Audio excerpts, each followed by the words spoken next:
He's a 444 Sport. He's in the market for a Hellcat. I know you were interested in the pre-owned certified Hellcat that we have. Yep. I know my credit's sitting at a strong 480 right now. The biggest loan that I'm probably able to get you is going to be somewhere 30 to 35. I have a lot of vehicles available for you that range. I get it, man. I'm kind of burned. You have car insurance by any chance?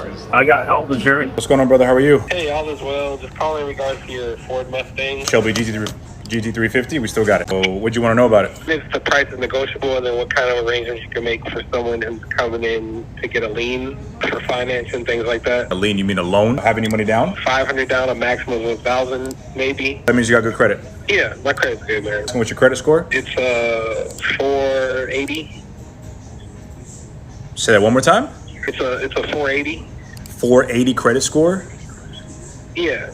Yeah, brother. I'm not gonna lie, man. That is not a good credit score. 593 credit score is what I pulled. And unfortunately, with that and the recent repossession, no bank is going to be able to carry over that negative equity and then get you approved in this Range Rover. Okay. My boyfriend says he will co-sign with me. Okay. What's his credit score? It's like 532, something like that. 532 plus my 590, that should get us where we need to be. What do you mean? Explain that to me. 590 plus 530. That puts me in 1,000 points in the credit. I should be approved then. People are living way above their means, buying things they don't need with money they don't have to impress people they don't like. Today, we're going to take a look at a few examples of some out-of-pocket, bad credit, zero-down mofos trying to buy vehicles they have no business getting into. He's a 444 Sport. He's in the market for a Hellcat. He does not have a cosigner. How much were you asking for that car? 70 if he's got 10 G's down. Cash. Yes. He's been at his job for about 2 months.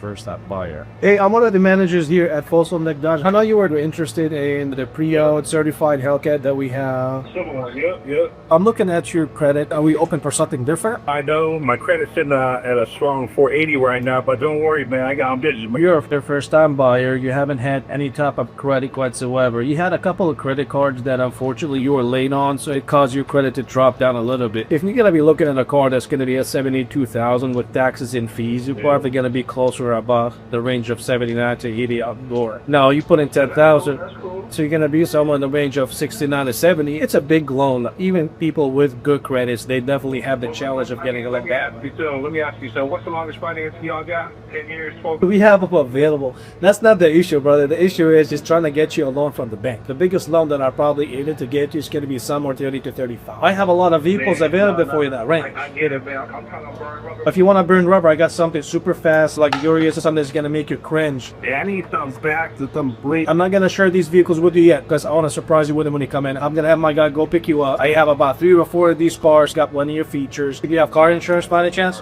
I got health insurance. Okay. No problem. Just come on in. I'll take care of you. Okay, what can I even say about this one? Just completely ridiculous. Let's start with his credit score, 444. I mean, it doesn't really get much worse than that. On top of that, this guy wants a Hellcat. Keep in mind, this guy has no cosigner or anything. One of the craziest things about this video as well is the guy has only been in his job for 2 months, so he has 2 months of work history. Not only that, but he's a first-time buyer. But he wants to finance 69 to 70K because out the door he's looking at about an $80,000 vehicle, but apparently he had $10,000 down. Which begs the question, bro, why not build your credit and just buy a car cash? If you have $10,000, go buy a car cash. You could actually get a pretty decent car for $10,000. You know, as I've shown in previous videos, we've looked at the market together and we have seen that you can get some decent cars for not a lot of money. No, it's not going to be a Hellcat. No, it's probably not going to have a V8 rear wheel drive, but you can get something reliable, something dependable, something that's actually going to get you from point A to point B, so you can actually build your finances up. It's not about looking like you have your finances up. It's about actually getting your finances up, because you know what's a lot cooler than looking rich? Being rich. And actually, I lied. The most out-of-pocket thing about this video is that still, even though the guy has 444 credit score, has no history buying a vehicle, 2 months at his current job, and they said about 2 months. So he's not even a full 2 months. Most likely he's been there like, I don't know, man, 7 weeks. And they're still gonna try to put him in a car and have him finance up to 30 to 35,000, which means the car is about 40 to 45,000 out the door. And then after his $10,000 down, he walks out with a $35,000 loan from the bank. Ridiculous. I'm telling you, man, these car salesmen, they'll try to get you into a car no matter what. Don't listen to them. Don't do it. Buy that car cash. Or worst case scenario, here's the thing. Would I even be mad at the guy if he took his $10,000, put it down, and got a $15,000 car? Hey, you can get a decent, genuine, decent car for 15 grand. Genuinely. Don't test me. I will pull up the market. You know I will. I will pull up the market. You can get a decent car for $15,000. I wouldn't be mad at him. I wouldn't be mad at him. If he took $10,000, put it down, finance $5,000, right? His payment wouldn't be that much. He'd be able to pay the car off relatively quickly. And then boom, he's got a paid off car. He has some history getting a vehicle. That's a reasonable first time loan. I don't know, man. Priorities all messed up. Ooh, he said he wants what? The Ford. Okay. What's going on, brother? How are you? Hey, all is well. Just calling in regards to your Ford Mustang. The Ford Mustang? Yeah. The Shelby GT350. We still got it. Clean Carfax, 2 owners. We got priced pretty aggressively. So what'd you want to know about it? One is the price is negotiable, and then what kind of arrangements you can make for someone who's coming in to get a lien for finance and things like that. A lien, you mean a loan? Yeah, loan. Excuse Okay. me. No, it's all good. So basically, man, we don't negotiate over the phone. If I negotiate over the phone and we agree on a price and then you come and it's not what you expect, we'll both be disappointed and we wasted time, right? So it just helps us cut to the chase. This car is priced about $1,000 underneath market. We got it about $53,000. You want to finance? You have any money down? My goal is to put like $500 down, a maximum of $1,000 maybe. Okay. All right, awesome. So that means you got good credit.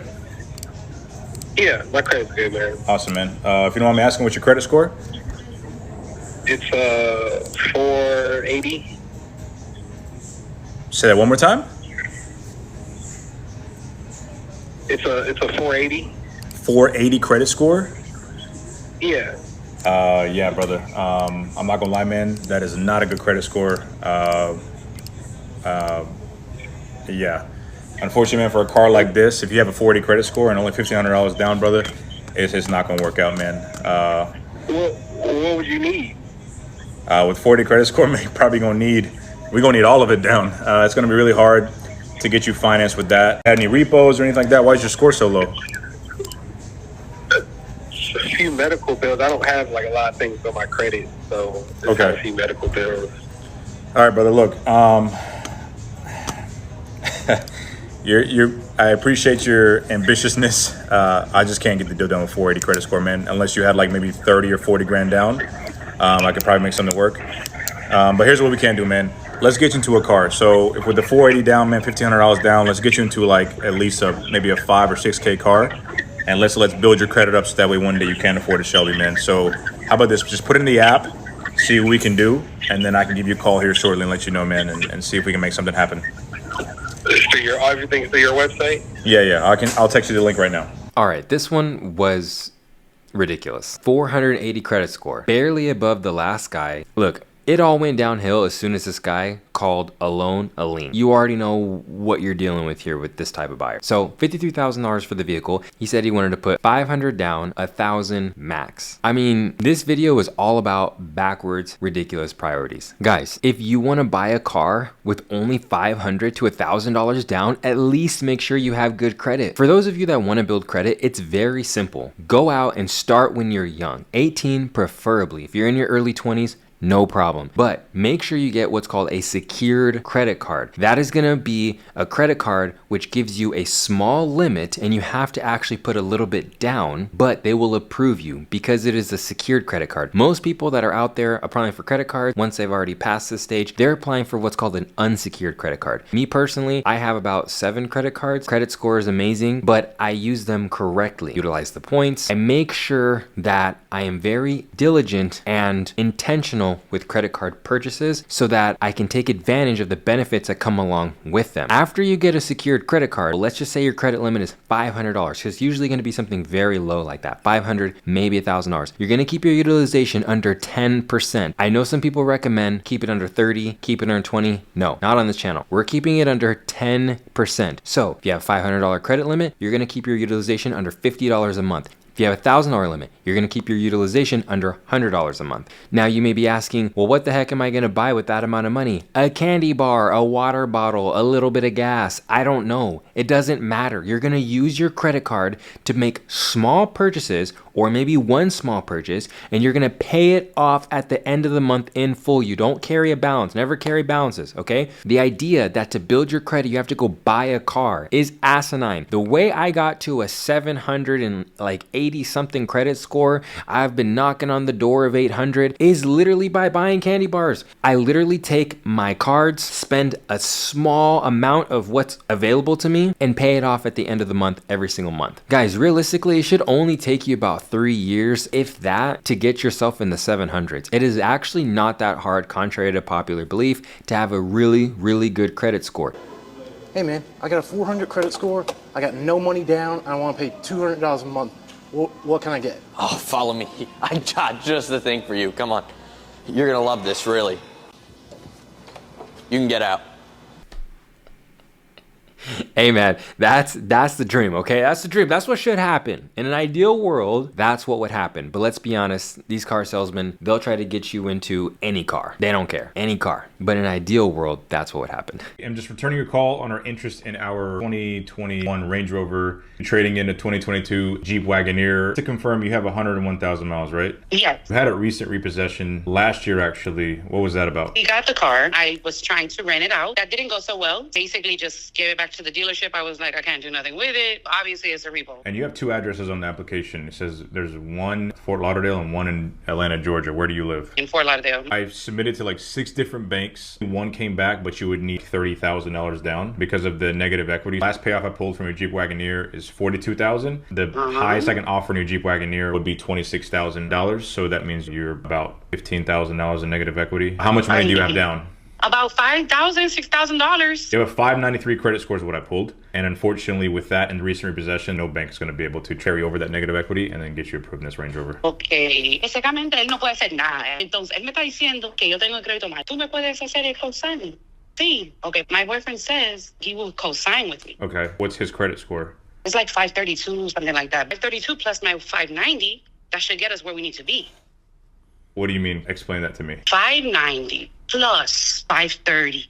That puts me in 1,000 points in the credit. I should be approved then. The highest credit score you can get is 900. Unfortunately, it doesn't work that way. Me está diciendo que no se puede hacer nada. Imagínate que la gente dicen algo en Instagram y cuando tú la llames a ellos. Que yo entiendo todo, okay? I understand Spanish and I speak Spanish. Cuando un cliente tiene un crédito bueno, sí, yo puedo ayudarle, pero tú tienes crédito no bueno también, un carro no bueno, tienes 5,000, 6,000 cash down payment, no puedes hacer un trato. Vamos a hacer un trato, comprar un carro más barato, work on your credit, y después un año vamos a hacer una aplicación por un Range Rover porque ahora tu crédito es malo, no puedes hacer nada. You're saying to me, if I get a cheaper car with my 5-6 grand down, I stay in the car, and then later you're going to help me get the Range Rover, right? Buy a cheaper car, or just keep the Jeep Wagoneer, use that 5 grand, pay off some debt, and then wait 6 months, and then let's reapply for something. All right, I'm going to do what you say. I appreciate your time today. No problem. Explain things to me. Yes, absolutely. He just schooled her in Taco Bell. All right, this one is hilarious, so let's go ahead and dissect it. She wants to trade an ugly 2022 Jeep Grand Wagoneer, 101,000 miles, but had a repo just last year. Yusuf tells her she would need at least $30,000 down to get the Range Rover she wants. She owes $42,000 on her Jeep. However, it's only worth $26,000. Ouch. Meaning she has a whopping $16,000 in negative equity on this vehicle. Now, she states she has $5,000 to $6,000 that she's willing to spend for the down payment on this Range Rover that she wants. However, she has a 593 credit score. What is up with these horrible credit scores? But, and there's always a but, her boyfriend comes to the rescue. He's gonna co-sign her. However, he has a worse credit score than her at a whopping 532. Gotta love it. However, she educates us and lets us know you could just add the scores together. You could just add them together because 592 plus 532 equals a whopping 1,124. Gee, I wish they taught us that in school. Yusuf, then rightfully so, laughs at her and educates her that, ma'am, this is actually not how it works. A 900 credit score is the top, and also I don't think I've ever heard of anyone ever getting to 900. I think the highest credit score that I've ever personally heard somebody have is like 850, and that's really rare. Generally, anything above a 740 is typically the best you can have because it's going to give you the best interest rates all around. So anything above a 740, the score above that doesn't really matter typically. Yusuf then goes on to school her in Taco Bell after she was speaking burrito, talking crap to her boyfriend on the phone. Once she calmed down and realized that he had her schooled, he educated her and let her know, buy a cheaper vehicle, this is going to be a better route for you, or just keep the Grand Wagoneer. However, typically when you talk to a wall, it doesn't really take what you say into much consideration. So at the end of the phone call, she made it pretty clear no matter what, she wants the Range Rover, and she's willing to take a slight detour, but at the end of the day, she wants that Range Rover. Guys, in conclusion, what did we learn here? Buy what you can afford. Pretty simple. How to build your credit, we talked about that. You do not need to purchase a vehicle to build your credit. Yes, it'll give you purchase history in the car buying world, but a lot of times if you have money down, you have a strong credit score, and you have a good income, it doesn't really matter whether you've had car buying history or not if you're not trying to get these ultra expensive cars, which in most cases, guys, we shouldn't be trying to do that. All in all, it's always fun to take a look at these videos, look at another person's pain, learn from them. They say a wise man learns from the mistakes of others, a fool by his own. That's gonna do it for today's video, guys. I hope you enjoyed. Remember, the best time to invest was yesterday. The second best time is today. The time is always right to do what is right. I appreciate every single one of you. Peace out.